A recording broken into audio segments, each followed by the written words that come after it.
ఓం నమః శివాయ, శ్రీమాత్రే నమః. మిత్రులకి, శ్రీభిలాషులకి, అలాగే నేను ఇంతగా ఆదరిస్తున్న యూట్యూబ్ ప్రేక్షకులందరికీ కూడా పేరు పేరు ధన్యవాదాలు. మిత్రులారా, మీ అందరికీ పరాదేవత ఎల్లవెల్లలా మీతో ఉండి మీ మనోవాంఛ నెరవేర్చాలని మనస్ఫూర్తిగా కోరుకుంటున్నాను. మనకి అమావాస్య వస్తుంది. ఈ అమావాస్యకి ఒక తేలికైన ధనానికి సంబంధించిన ఉపాయం చెప్తాను. ఈ ఉపాయం ఎందుకంటే మీరు డబ్బు సంపాదించారు, సంపాదించిన డబ్బు నిలబడటం లేదు, అంటే డబ్బు వస్తుంది కానీ డబ్బు నిలబడటం లేదు. అలాంటప్పుడు ఖచ్చితంగా మీరు ఈ ఉపాయాన్ని చేయండి.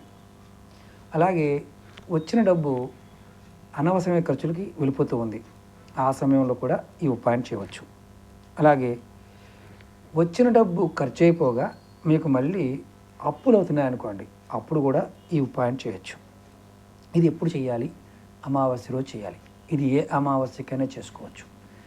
ఈ అమావాస్య ఆ అమావాస్య లేదు, ఏ అమావాస్యకైనా ఈ ఉపాయం చేయవచ్చు. ఎలా చేయాలి, ఏ విధంగా చేయాలి చెప్తాను, ఆ విధంగా ప్రయత్నించండి. అలాగే మీకు ఈ వీడియో నచ్చినట్లయితే లైక్ చేయండి, ఛానల్ని సబ్స్క్రైబ్ చేసుకోండి, పక్కనే ఉన్న గంట సింబల్ని యాక్టివేట్ చేసుకొని 10 మంది మిత్రులకి షేర్ చేయండి. ఇప్పుడు అమావాస్య రోజు సంధ్య సమయంలో, అంటే ఉదయం పూటైనా సాయంత్రమైనా ఈ ఉపాయం చేయొచ్చు. మీరు ఏం చేస్తారంటే పసుపు తీసుకోండి.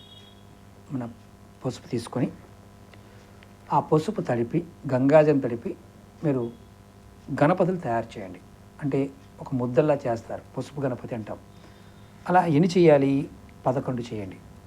తర్వాత వాటిని గంధము పుష్పాలతో అలంకరించండి. గంధాన్ని బొట్టు పెట్టి పుష్పాలు కూడా అలంకరించండి. ఇది ఎక్కడ చేయాలి? లక్ష్మీ గణపతి ఉన్న పట్టం ముందు ఈ పని చేయండి. తమలపాకు మీదనే పెట్టుకోవచ్చు, ఏ ఆకు మీదనే పెట్టుకోవచ్చు, ఇబ్బంది లేదు గణపతుల్ని. తర్వాత ఈ 11 గణపతుల్ని మీరు ఆ పటం ముందు పెట్టి 11 రంగుల పుష్పాలు, మీకు రకరకాల పుష్పాలు దొరుకుతాయి, ఇప్పుడు సీజన్ కాబట్టి దొరుకుతాయి. 11 రంగుల పుష్పాలు తీసుకోండి. వాటితో పాటు గరకగడ్డి కూడా తెచ్చుకోండి. ఈ పుష్పాలు గరకగడ్డితో అర్చన చేయండి, అంటే పూజ చేయండి. ఈ పూజ చేస్తున్న సమయంలో మీరు మనసులో ఓం వక్రతుండాయ హుం, ఓం వక్రతుండాయ హుం అనుకుంటూ గరకగడ్డిని, పువ్వుల్ని వేయండి. తర్వాత ఈ మంత్రం అనుకుంటూనే మీరు నేతితో దీపం వెలిగించండి. ఇక్కడ ఆవు నెయ్యి చెప్పలేదు, ఏ నెయ్యి అయినా వాడవచ్చు. నేతితో దీపం వెలిగించండి. తర్వాత మీకు ఈ మంత్రం అనుకుంటూ చేస్తున్నారు. తర్వాత ఏం చేయాలంటే, ఈ పూజ అయిపోయిన తర్వాత ఒక పసుపు కలర్ వస్త్రాన్ని తీసుకోండి, అంటే జాకెట్ ముక్క తెచ్చుకోండి.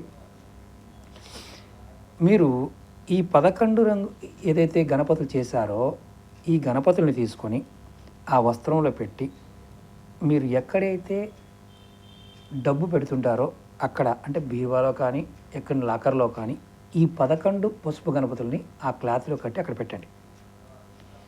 ఈ గణపతులు పెడుతున్నప్పుడు మీరు శ్రీ శ్రీ అంటూ ఒక్కొక్క దాన్ని ఆ క్లాత్లో పెట్టి మీరు మూట కట్టండి. అంటే ఆ వస్త్రం పైన మీరు పెట్టాలి, అంటే ఒకేసారి దాంట్లో వేసేసి కాకుండా శ్రీ శ్రీ అంటూ ఒక్కొక్క గణపతిని అలా అలా పెట్టి మీరు మూట కట్టాలి. ఇప్పుడు ఎక్కడైతే లాకర్లో పెట్టారో అక్కడ ఈ గణపతి పెట్టడం వల్ల మీకు ధనం నిల్వ ఉండడం మొదలవుతుంది. అలాగే రోజు రోజుకి ధనం వృద్ధి చెందుతుంది. అంటే మీకు ఏం చేయకుండా వస్తుందా గురువుగారు? కష్టపడిన వారికి మాత్రమే, ఇంట్లో కూర్చొని వచ్చేస్తుంది అనుకునే వారికి కాదు, కష్టపడి పనిచేసే వారికి, నిలబడిన వారికి మాత్రమే ఇవి జరుగుతాయి. అలాగే ఇప్పుడు మనం పుష్పాల గురించి చెప్పుకున్నాం. ఎన్ని పుష్పాలు తీసుకోవాలి? ఒక్కొక్కటి తీసుకొని సరిపోతుందని మనం వస్తుంది. 11 రంగుల పుష్పాలు మీరు ఏవైనా తీసుకోండి. ఒక్కొక్క పుష్పం 108 పుష్పాలు తీసుకోవాలంటే ఒక్కొక్క రంగు 108 పుష్పాలు తీసుకోవాలి. ఇది ఎక్కడ ఎక్కువ చేస్తారంటే తమిళనాడులో ఈ పరిహారం ప్రతి అమావాస్యకి చేస్తూ ఉంటారు. నెక్స్ట్ అమావాస్య వచ్చే వరకు ఆ మూట అలాగే ఉంచాలి. ఆ తర్వాత ఈ మూట తీసుకువెళ్ళి అందులో ఉన్న పసుపుని, గణపతుల్ని ఈ చెట్టు మొదల్లో కానీ పారే నీటిలో కానీ వదిలేసి మళ్ళీ అమావాస్యకి కొత్తగా చేయండి. ఇలా మీరు ప్రతి అమావాస్యకి చేస్తూ ఉంటే మీ ఇంట్లో సంపాదించిన ధనం మిగులుతుంది, ధనరాకడ పెరుగుతుంది, ముఖ్యంగా ధనం నిల్వ ఉంటుంది. ఇది అమావాస్యకి మాత్రమే చేయాలి. అమావాస్య తిథిలో చేయాలి. అమావాస్య తిథి 2 రోజులు వచ్చింది అనుకోని గురువుగారు 2 రోజుల్లో ఎప్పుడైనా చేయొచ్చు, ఖచ్చితంగా చేయొచ్చు. ఆ తిథి మాత్రమే ప్రాముఖ్యం. ప్రయత్నం చేయండి, మంచి ఫలితం కలుగుతుంది. అలాగే మీకు ఈ వీడియో నచ్చినట్లయితే ఖచ్చితంగా లైక్ చేసి 10 మంది మిత్రులకి షేర్ చేయండి. ఓం నమః శివాయ. శ్రీమాత్రే నమః.